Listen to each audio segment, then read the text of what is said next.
마음을 다하고 뜻을 다하고 정성을 다하라는 말은 무슨 말이냐? 그것은 생명을 바치라는 말입니다. 그 이상은 무엇이 있습니까? 마음을 다하라는 것은 생명을 내놓으라는 말입니다. 뜻을 다하라는 것도 정성을 다하라는 것도 생명을 내놓으라는 말입니다. 지성이면 감천이라는 말이 있죠. 지성의 한계점, 내 마음의 끝이 어디겠어요? 생명을 걸고 정성을 들이라는 겁니다. 목을 내놓고 죽을 각오를 하고 정성을 들이는 사람은 하나님이 모른다고 하실 수가 없다는 것입니다. 생명을 내놓는 데는 억지로 내놓는 것이 아니라 미칠 듯이 좋아하면서 내놓으라는 것입니다. 생명을 내놓을 바에는 울면서 내놓는 것을 하나님이 원하시겠습니까? 아니면 좋아서 미칠 것 같고 죽어도 좋다고 하면서 춤을 추면서 내놓는 것을 좋아하시겠어요? 선생님의 일생 모토는 하나님의 대변인이었습니다. 오늘부터는 여러분이 대변인이 되어주기를 부탁합니다. 그리고 하나님의 대역자가 되고 하나님의 대신 존재가 되고 나아가서는 하나님의 대사자가 되어주기를 바랍니다. 엄청난 역사적인 종말 시대에 누구도 신임할 수 없는 고독한 자리에 계시는 하나님 앞에 우리가 신임의 대상이 될 수 있다면 그 이상 바랄 것이 있겠습니까? 죽어도 좋다는 겁니다. 내 육신이 물이 되어 흘러간들 무슨 한이 있고 가루가 되어 날아간들 무슨 한이 있느냐 이겁니다. 세상에는 죽어가는 무가치한 인생이 얼마든지 있는 것입니다. 불평하면 안 된다는 것입니다. 불만 가지면 안 된다는 것입니다. 자기를 생각해서는 안 된다는 것입니다. 하나님을 생각하면서 내가 불평하면 부모님이 얼마나 아플까? 그분의 사정을 내가 알고 그분의 전통을 이어받을 수 있는 한순간이 내 앞에 찾아 들어오면 그것을 이어받고 그분을 따라가면서 그분을 위로하겠다 하는 마음을 가져야 합니다. 그러면서 눈물 지는 그 자리에 하늘이 같이 하는 겁니다. 하나님을 위해 울고 부모님을 위해 울어야 합니다. 이것이 통일교회의 제단이요 통일교회의 모심의 생활이라는 걸 알아야 되겠습니다. 선생님은 배가 고파 지쳐 쓰러지는 한이 있어도 어떻게 하면 하나님이 염려하는 그 길을 내가 압노아 갈 것이냐, 짊어질 수 있는 십자가의 길이 있다면 어떻게 그 길을 갈 것이냐 하는 것을 생각했습니다. 그런데 여러분들은 이러한 길을 가려고 준비하지 않고 있습니다. 여러분은 뜻길을 걸어 나오면서 얼마나 심각해 봤어요. 선생님은 일생 동안 그런 길을 걸어온 것입니다. 아무도 모릅니다. 하나님만이 알아요. 고독단신 외로운 사나이가 가는 길을 그 누구도 모르는 가운데 하나님이 협조해서 놀랄만한 실적을 가지고 오늘날 이 사회의 문제를 제시했고 또 피폐해가는 이 민주세계의 사상권 내에 새로운 파급을 제시하는 문제의 인물이 되었습니다. 이렇게 된 것도 내가 잘나서가 아니라 하나님이 같이 해주셨기 때문입니다. 부모의 사랑을 받으려면 무엇을 해야 하느냐? 부모님이 사랑하는 모든 것을 사랑해야 합니다. 그리고 나서야 사랑받는 것입니다. 가정으로 말하면 자기 부모에게 사랑받기를 원한다면 그 아들은 부모님이 갖고 있는 모든 것을 사랑하고 나서 사랑받아야 된다는 것을 알아야 됩니다. 참부모와 여러분들은 일체의 관계를 맺어야 하고 영원히 그 관계가 변해서는 안 됩니다. 사탄이 하늘을 배역하고 천지의 법도를 그르쳤기 때문에 여러분이 하늘을 지지하는 천사의 입장에 서서 하늘 앞에 충신의 도리를 세워야 합니다. 그러면 거기서부터 비로소 새로운 복귀의 길이 열릴 것입니다. 그래서 여러분을 앞장 세우는 것입니다. 하나님의 심정을 느끼지 못하고 눈물로 갈라진 아담이기 때문에 눈물로 합해하고 눈물로 갈라진 가인과 아벨의 원한을 눈물로 풀어야 하는 것입니다. 그 길이 아니면 합할 길이 없습니다. 여러분이 생각하는 하나님에 대한 모심의 생활은 어떻게 해야 되느냐?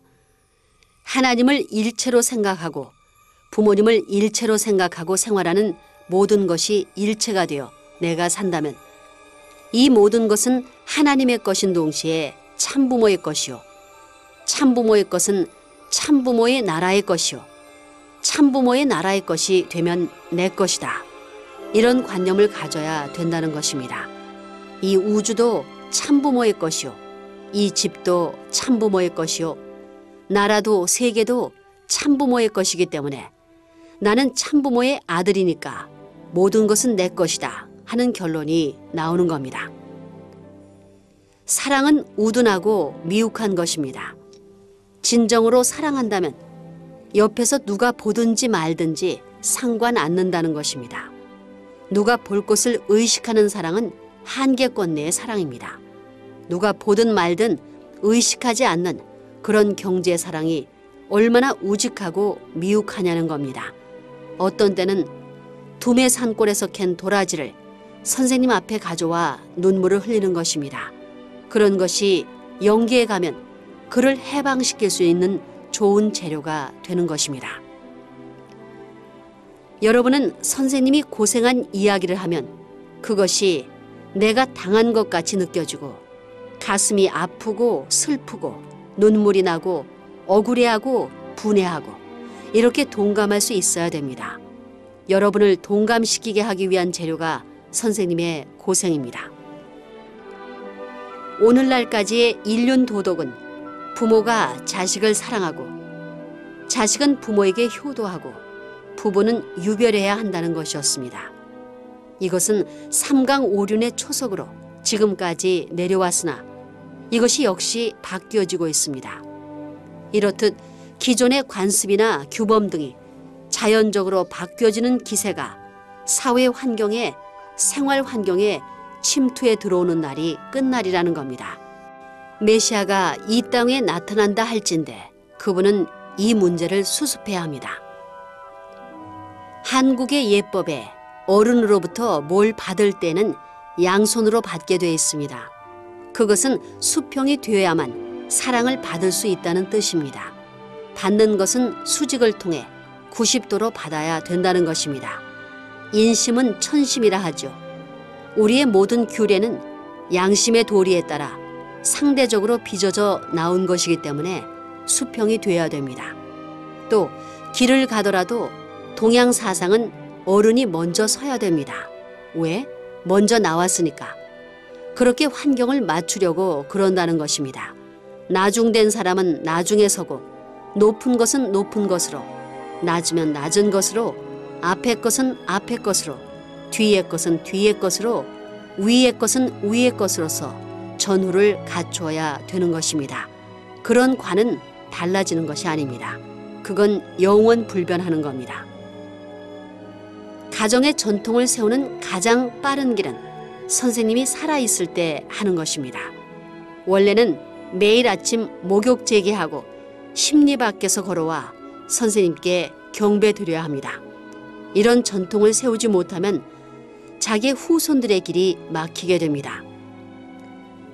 인류는 무엇을 통해 형성되느냐 하면 정을 통해 형성됩니다. 가족관계라든가 도덕관념이라든가 사회제도라든가 질서라는 것은 전부 다 정서적인 면입니다. 정을 먼저 느낀 그것이 오래되든가 차원이 높든가 하면 거기에 머리 숙이게 됩니다. 인륜 형성의 동기는 정에서부터입니다.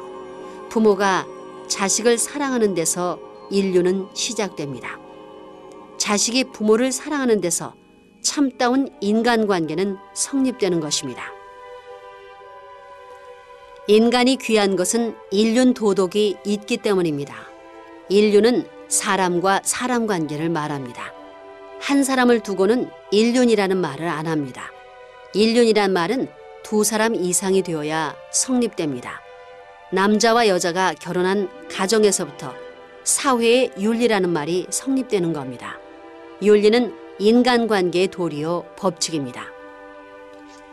우주의 일월 성신의 창조의 법칙, 즉 천도에 의해 종족 질서의 체계를 이루고 있는 것과 같이 가정에 있어서도 조부모, 부모, 자녀로 이루어지는 종족 질서와 형제 자매로 이루어지는 횡적 질서의 체계가 세워지는 동시에 상응하는 가치관, 즉 규범이 성립됨을 밝혀야 할 것입니다. 우리는 초민족적, 초국가적인 새로운 전통을 세워나가야 합니다. 그 전통을 우리 마음대로 하는 것이 아니라 하나님이 바라는 대로 전통의 상대적 기반을 닦아 나가야 됩니다. 여러분들의 습관성이나 과거의 풍습, 현재 성행하는 유행이라든가 하는 것에 보조를 맞추는 것이 아닙니다. 완전히 다르다는 걸 여러분이 알아야 된다는 것입니다.